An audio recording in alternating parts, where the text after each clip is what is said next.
Today we're going to go up the Clackamas River to Austin Hot Springs. We go through Molalla, past the old historical White Horse Tavern, which was opened here in 1925. Cowboys used to use that as a place to get their attitude adjustment, but now it's changed into a family restaurant, I understand. So they'll have to go elsewhere to get their attitude. I've never been in it, but I understand now it's a family restaurant. So the cowboys have to go elsewhere to get their attitude adjustments now. I steer our vehicle up the crooked road as we follow the Clackamas River far up into the Cascade Mountains to find this hot springs. We steer the vehicle up the crooked mountain road through where there's been a totally devastating forest fire. It just burned for miles here and destroyed more timber than you could count. This fire started accidentally in a campground, and it just totally blackened and killed just thousands and thousands of acres of trees up here in the Cascade Mountains. The name of this fire was the Riverside Fire, and it burned 138,000 acres of timber. This fire was thought to be human caused and sure did make a mess out of everything up here. There are a few spots where there were a few trees survived, as in any fire you'll find that, but I'm not sure what the future of them would be, whether they were damaged to the point they won't repair or not. But anyway, it was a terrible, terrible fire. The road winds through this fire-blackened timber for literally miles.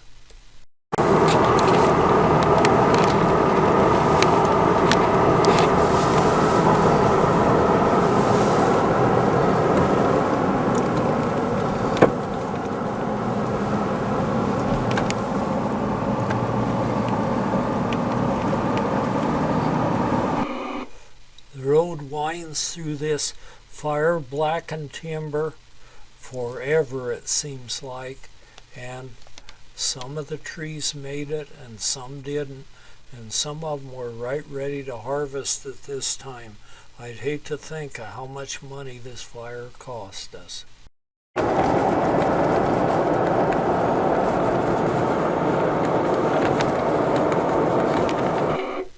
Then we go through an area where it looks as if they're starting a salvage operation to try to salvage as much of this burned timber as possible.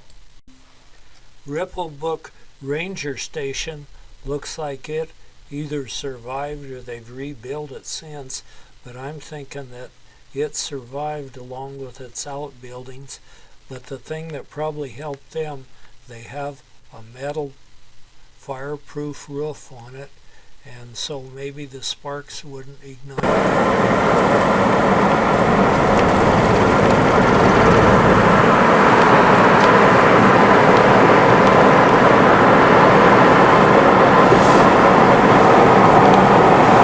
Wow, fire was just all over the place. Unbelievable. Look at those trees.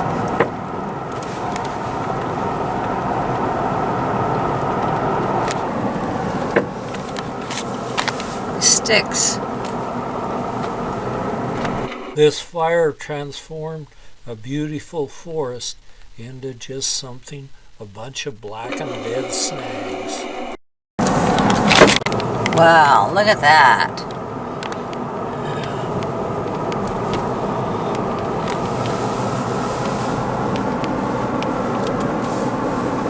Look at that tree just leaning.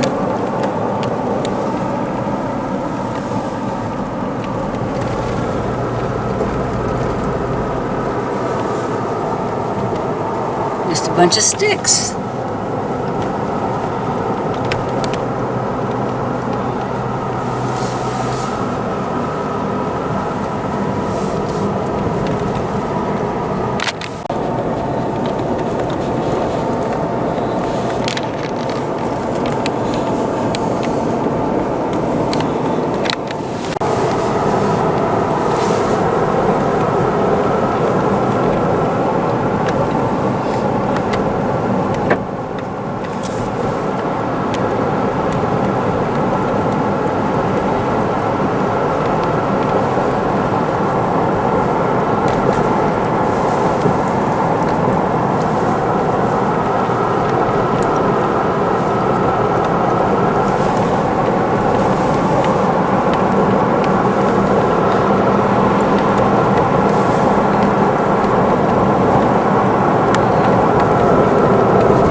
We will once again cross the Clackamas River as it roars down to meet the Willamette and dump into the Pacific Ocean.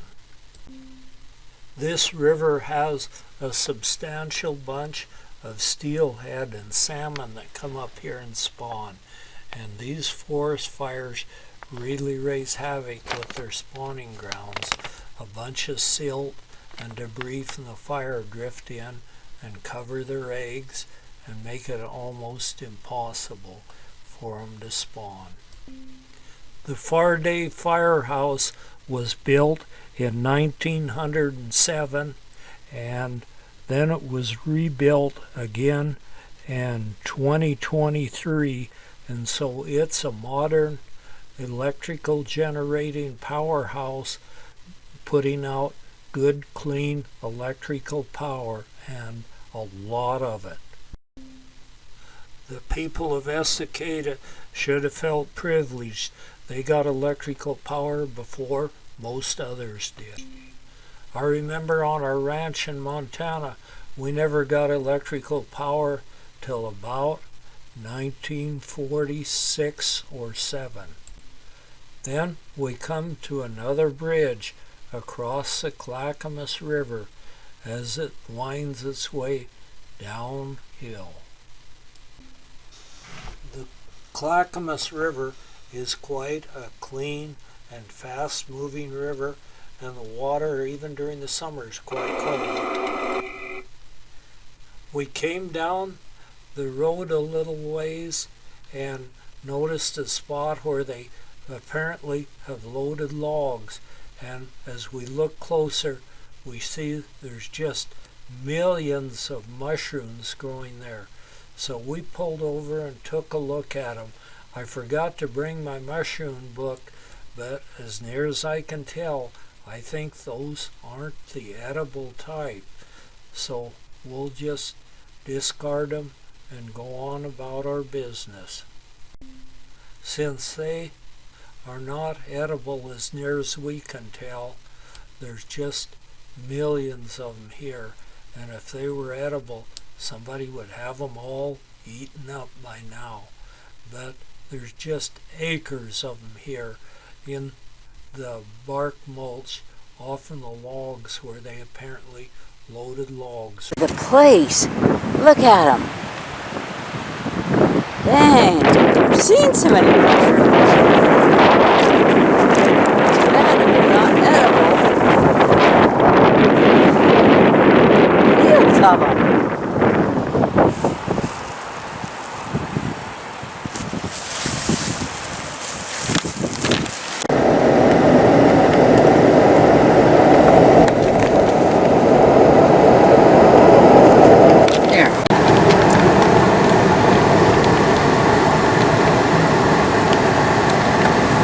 What's he doing?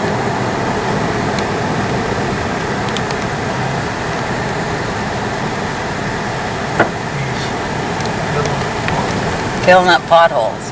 There's a guy filling up potholes.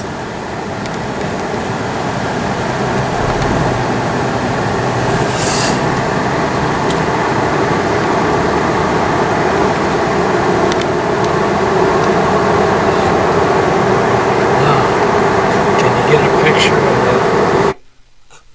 Along the river, above the road, there's just lots of short cliffs carved into the hillside as the river probably washed out the canyon and left these cliffs standing tall. And then the forest fire came and killed all the vegetation on them. You need to be really careful driving along here, since that fire has loosened the material that was holding these rocks and landslides in place, and a rock could tumble down on you at any time up here.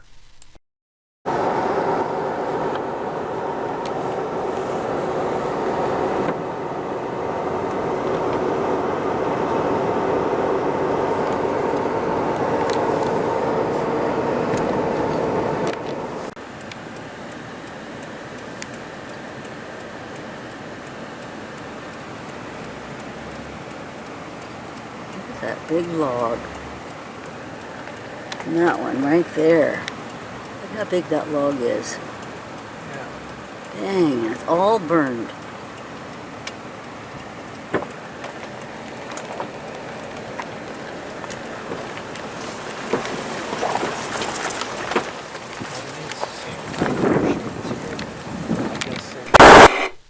Then there's some really nice cliffs right up above us, and they're really some beauties with column or basalt and the whole works. Apparently a big lava flow flowed in here, and that's kind of the way some of the lava flows will cool and harden.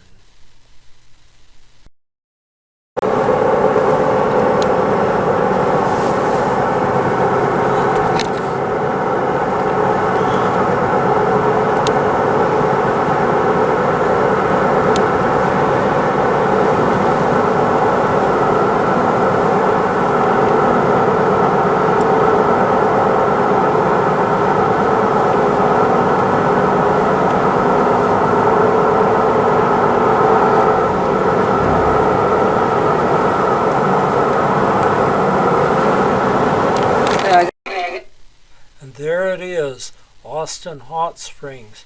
Contrary to what we'd heard, the rumors we'd heard, this place is most definitely closed. At one time, the Portland General Electric Company owned this, and they were figuring on trying to put up a power plant here that was run off thermal energy from deep down in the earth. This water is plenty hot for that. It said that sometimes the water can reach 200 degrees. And so they had a little park there where you could park and use the hot springs for free, and thousands of people used it. But then they started getting lawsuits of people that got scalded there, because this water can come out of the ground something terribly hot and scald you, just suddenly come up. And in 1985, the PGE sold the hot springs to an individual who kept it for a while and logged it off and was planning on developing it into a hot springs resort, but that never happened. And he did move a bunch of great big concrete tile in there to make into hot springs, but that never happened either. And I don't know the reason for that. Maybe because it's a sensitive area, he couldn't get the permits to do it or something. But then it was again sold to to the Warm Springs Indian tribes, which still have it. So it's not a place that you can use. If someone were to complain, they can arrest you. They'd send the tribal police clear over from the Warm Springs Indian Reservation to deal with trespassers here. And it's clearly marked, and they did bring some big equipment in and try to cover some of the pools up where people were getting scalded, but it's a big liability for just a lawsuit waiting for something to happen here. So it's not a good place to use anymore. In spite of what man does, the hot water still pours out of the ground and spills into the Clackamas River. Then we find a bunch of the cement tiles that were hauled in here by one of the previous owners, and he was going to make it into a real nice hot springs resort, but something happened. He never did get it done, and I don't know the reason for that, whether he couldn't get the permits or whether the water was just too unpredictable in the temperatures, maybe kind of cool at one time and then scalding the next second. It's very well marked to not be trespassing, no trespassing signs all over the place, and so I would say definitely don't do it. This wouldn't be any place to get caught. And Another no trespassing sign. They want people to know they're not supposed to trespass. They've got plenty of those no trespassing signs posted all over the place.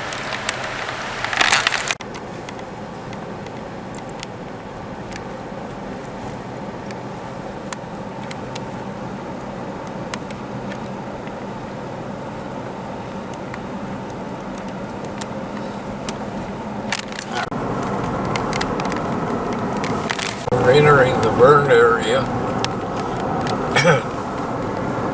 Wow.